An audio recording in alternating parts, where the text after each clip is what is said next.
باللہ من الشیطان الرجیم بسم اللہ الرحمن الرحیم الحمدللہ الذی جعلنا من المتمسکین بولایت امیر المؤمنین علی ابن ابی طالب صلوات باواز بلند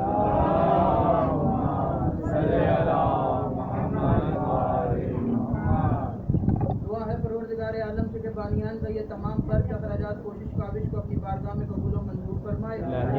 آپ حضرات کا اس فرش پہ چلایا میرا عظیم خالق اللہ اپنی بارگاہ میں قبول فرمائے. کوئی غم نہ دے سوائے غم حسین کے. لاکھوں دعاؤں کی ایک دعا میرے اللہ قبر کی پہلی رات ہو زیارت امیر نصیب فرما. قیامت کا دن ہو شفاعت شبیر نصیب فرما. محشر کے روز ایک ہاتھ میں قرآن ایک ہاتھ میں دامن اہل بیت نصیب فرما.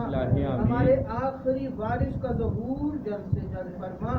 ہمیں ایمان کے انوار و انصار میں شامل فرما اور ہر عزادار کو مرنے سے پہلے لازمی ایک مرتبہ تمام زیارات مقدسہ کی زیارت نصیب فرما.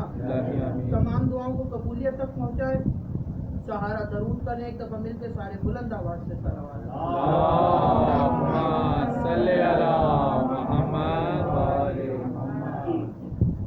اجازت ہے بات شروع کی جائے. عشرہ محرم کی چوتھی مجلس آپ حضرات سماعت فرما رہے ہیں اور جو موضوع عشرے کے لیے چنا گیا ہے وہ ہے فلسفہ تاریخ کربلا. مسلسل 3 دن سے گفتگو ہو رہی ہے کہ کس طرح سے کربلا کے لیے سازش کو تیار کیا گیا اور کس طرح یزید کو تخت پہ بٹھایا گیا.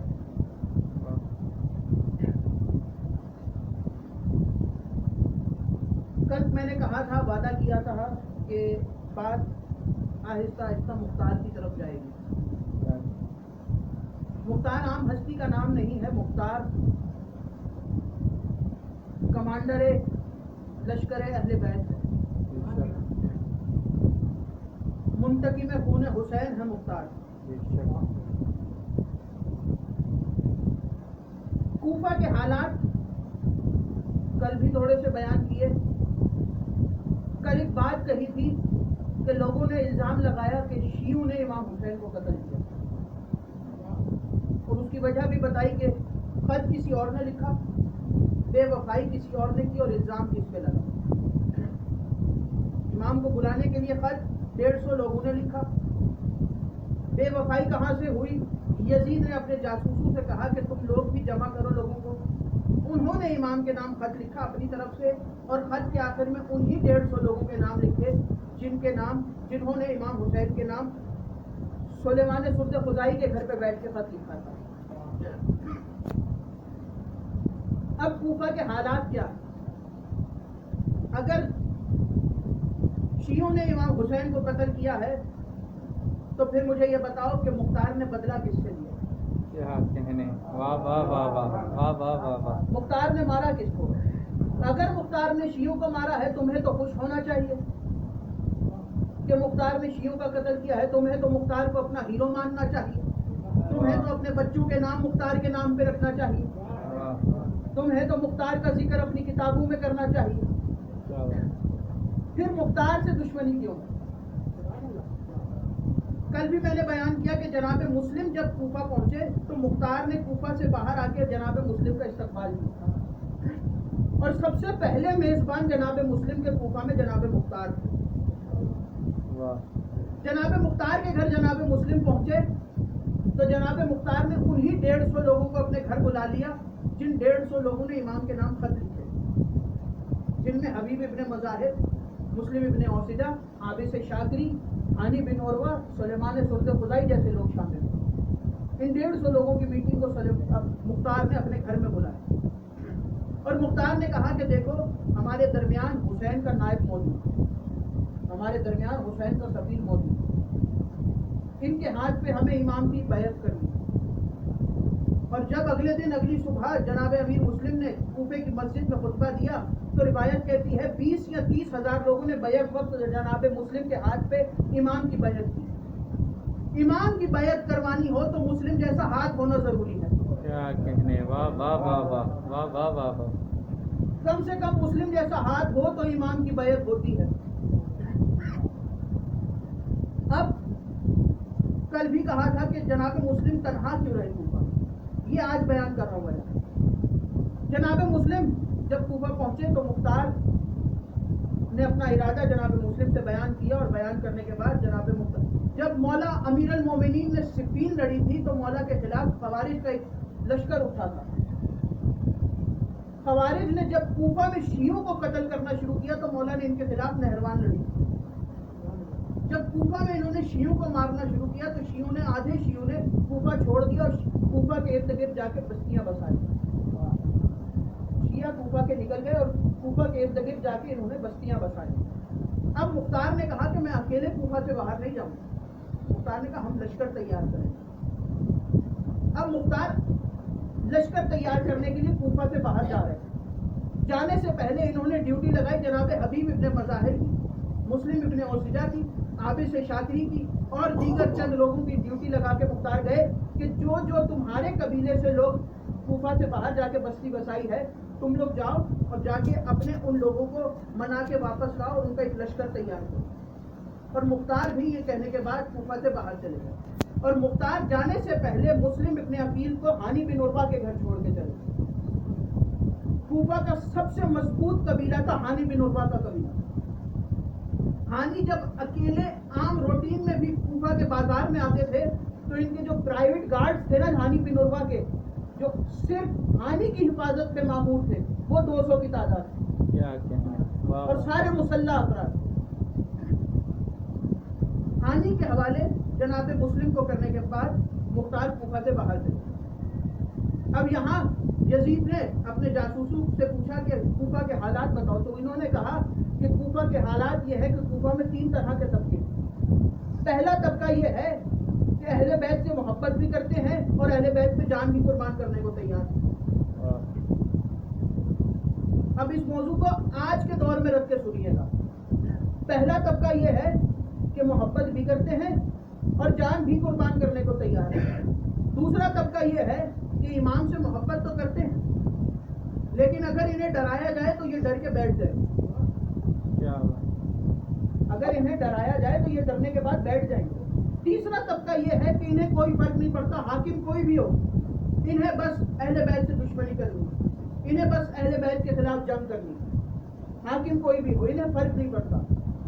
اس وقت کوفے کا حاکم تھا نعمان ابن بشیر۔ یزید نے فوراً تیز رفتار گھڑ سوار قاصد تیار کیا اور خط لکھا بصرہ میں۔ بصرہ میں اس وقت گورنر تھا ابن زیاد۔ اس نے ابن زیاد کو خط لکھا کہ جتنا جلدی ہو سکے کوفہ پہنچو اور جا کے نعمان ابن بشیر کو معزول کرو اور خود تخت پہ بیٹھو اور مجھ سے بار بار خط بھیج کے حکم لینے کی ضرورت نہیں، جتنے اختیار ہیں میں سارے تمہیں دیتا ہوں، جو دل چاہے کرو، میں کچھ نہیں کہوں گا۔ اس نے سارے اختیار ابن زیاد کو دیے اور ابن زیاد کو کہا کہ فوراً بصرہ چھوڑ کے کوفہ پہنچو۔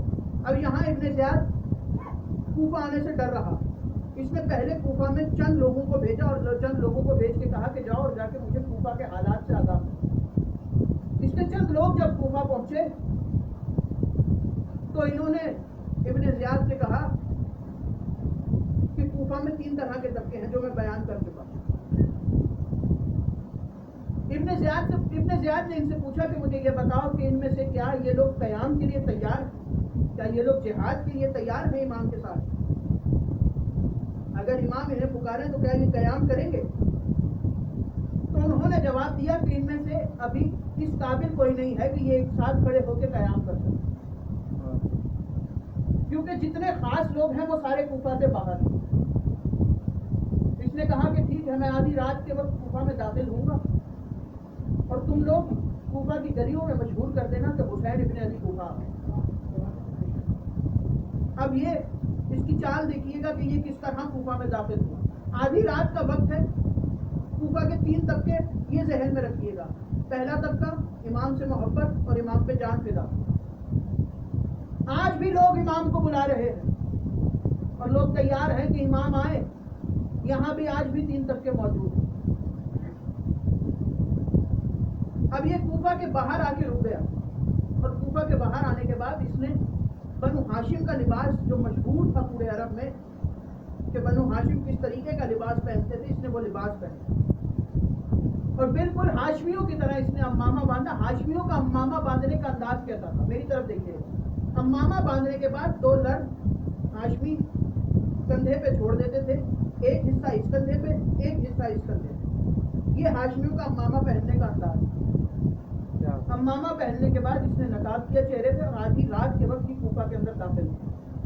اس کے جو ایجنٹ تھے، اس کے جو جاسوس تھے، انہوں نے خبر پھیلا دی کہ حسین آ گئے، امام آ گئے. اب جو درمیان والا طبقہ تھا کہ امام سے محبت بھی ہو لیکن امام آ جائیں تو ہمارے سکون میں خلل بھی پیدا نہ ہو، یہ طبقہ فوراً پہنچا اور ہاتھ پیر چومنے شروع کر دیے کہ مولا آپ کہاں رہ گئے تھے، مولا ہم کب سے آپ کا انتظار کر رہے تھے، یہ اپنا زہرا آپ کہاں رہ گئے تھے. اور جو پہلا طبقہ تھا کہ امام سے محبت بھی اور امام کے نام پہ جان بھی قربان، انہوں نے اپنے نہ دروازے کھولے نہ کھڑکیاں کھولی. لوگوں نے آگے کہا کہ باہر امام آ گئے ہیں، تمہیں خبر نہیں ملی؟ تو ان میں سے سب نے کہا کہ یہ حسین نہیں ہے. کیا کہنے، واہ واہ واہ واہ. انہوں نے کہا کہ یہ حسین، یہ ہے معرفت امام. کیا کہنے، انہوں نے کہا یہ حسین نہیں ہے، حالانکہ نہ دروازے کھولے نہ کھڑکیاں کھولے.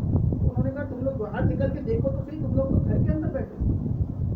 انہوں نے کہا اگر حسین ہوتے تو آدھی رات کے وقت کوفہ میں داخل نہ ہوتے. بھائی کیا کہنے، واہ واہ واہ واہ واہ.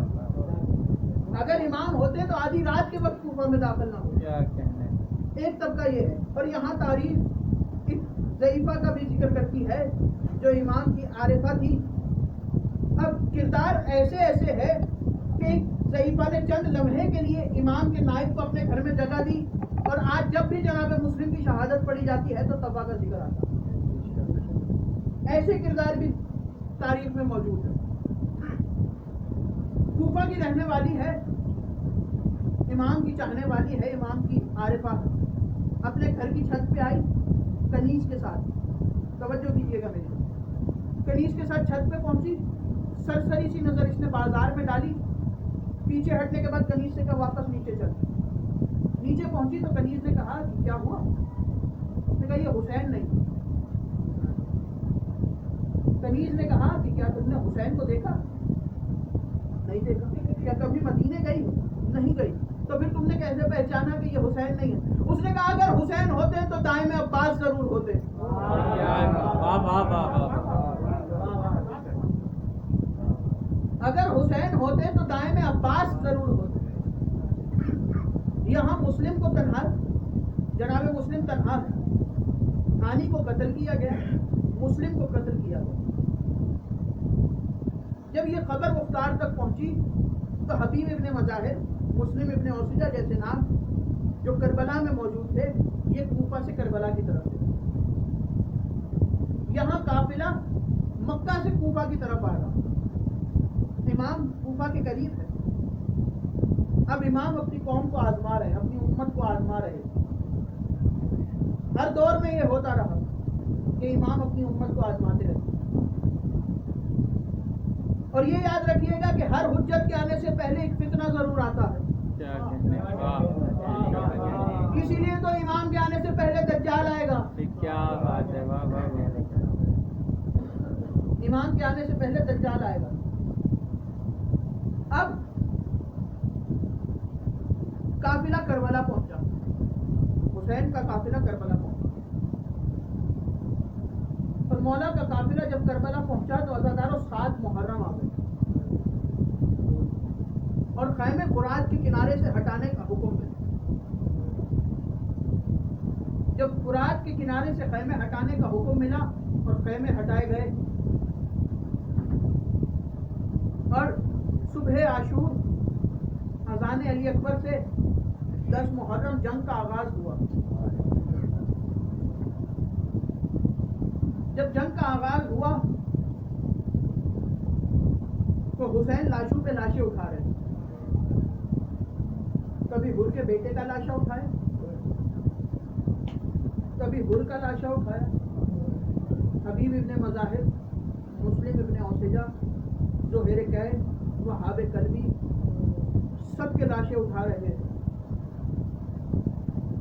یہاں اسی اسنا میں تاریخ نے دیکھا کہ دو شہزادے ہیں جو بار بار اپنے ماموں کے پاس آتے ہیں اجازت مانگو کہ ماموں ہمیں بھی جنگ میں جانے کی اجازت دیجیے. تو حسین یہ کہہ کے پلٹا دیتے ہیں کہ تمہیں کیسے جانے دوں.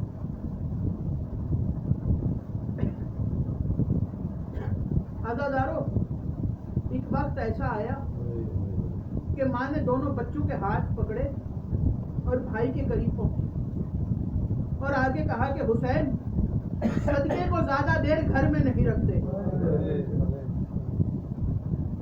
جتنا جلدی ہو آنو محمد کو میدان میں جانے کی اجازت دیجیے. عزادارو میدان میں جانے کی اجازت نہیں. ایک شہزادے کو جناب عباس نے گھوڑے پہ سوار کرایا, ایک شہزادے کو مولا حسین نے گھوڑے پہ سوار کرایا. اور دونوں شہزادے عام شہزادے نہیں ہیں, جعفر طیار کے پوتے ہیں, علی کے نواسے اور عباس کے شاگرد. دونوں شہزادے میدان میں پہنچے اور دونوں نے قیامت کی جنگ شروع کی. لڑتے لڑتے دونوں شہزادے آپس میں برابر میں آئے تو چھوٹے بھائی نے بڑے بھائی سے کہا کہ بھیا اگر ہم چلتے چلتے نہر کے کنارے بھی پہنچ جائیں تو وعدہ کیجئے پانی نہیں پئیں گے.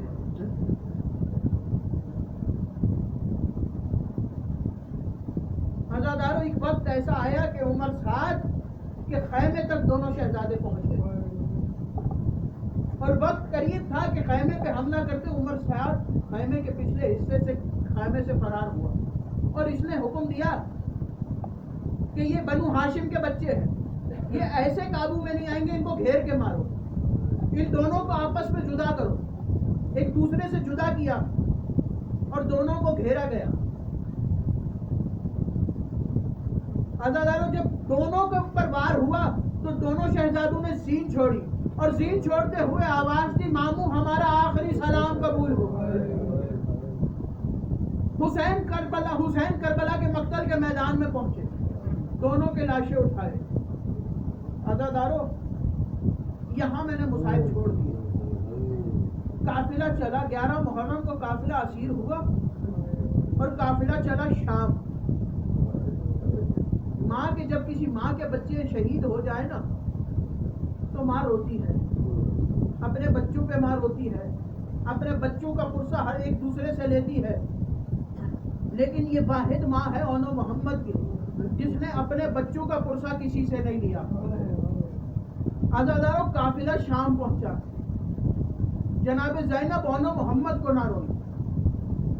جب قافلے کو رہائی ملی اعلان ہوا کہ اے بیویوں رستہ دو, اسیروں کے سر آ رہے, کربلا کے شہداؤں کے سر آ رہے ہیں. جب یہ اعلان ہوا تو سر آنا شروع ہوئے اس گجرے میں. اکبر کا سر, قاسم کا سر, عباس ابن علی کا سر, حسین ابن علی کا سر, علی اصغر کا سر.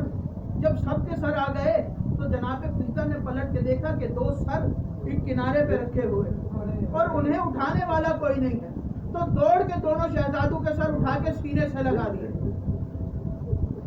عزادارو قافلہ شام سے چلا مدینے پہنچا, جناب زینب بچوں کو نہ روئی. شام سے چلا مدینے پہنچا, مدینے میں بھائی کے گھر میں جناب زینب ہے. ایک وقت آیا کہ جناب عبداللہ نے جناب امام سجاد کو پیغام بھیجا کہ مولا اگر آپ کی اجازت ہو تو میں چاہتا ہوں کہ زینب اپنے گھر میں آ جائے. اب بھائی کے بعد پہلی مرتبہ زینب بھائی کے گھر سے جا رہی ہے. اب جیسے ہی بیوی صحن میں آئی تو ایک مرتبہ آنکھوں میں آنسو آئے اور زمین پر بیٹھی اور رو کے کہا کہ جب میں پہلے اس صحن میں آتی تھی تو اس حجرے سے میرا اکبر نکلتا تھا, اس حجرے سے میرا عباس آتا تھا. اب بھائی کے گھر سے بہن چلی اور چلتے چلتے اپنے گھر پہنچی. یہ یاد رکھیے گا کربلا سے لے کے شام سے لے کے مدینہ جناب زینب اپنے بچوں کو روئی نہیں ہے, لیکن جیسے ہی گھر میں پہنچی اور گھر کی دہلیز کو پار کیا, چند قدم چلنے کے بعد ایک حجرہ نظر آیا بیوی کو. حجرے میں دیکھا تو 2 چھوٹے چھوٹے مسلے رکھے تھے اور روئی جناب زینب. طرف اور مصلوں کی طرف دیکھ کے کہا اے میرے آنو محمد، اے میرے آنو محمد، تمہارے بغیر ماں کا دل اس گھر میں نہیں لگتا۔ الا لعنت اللہ علی القوم الظالمین۔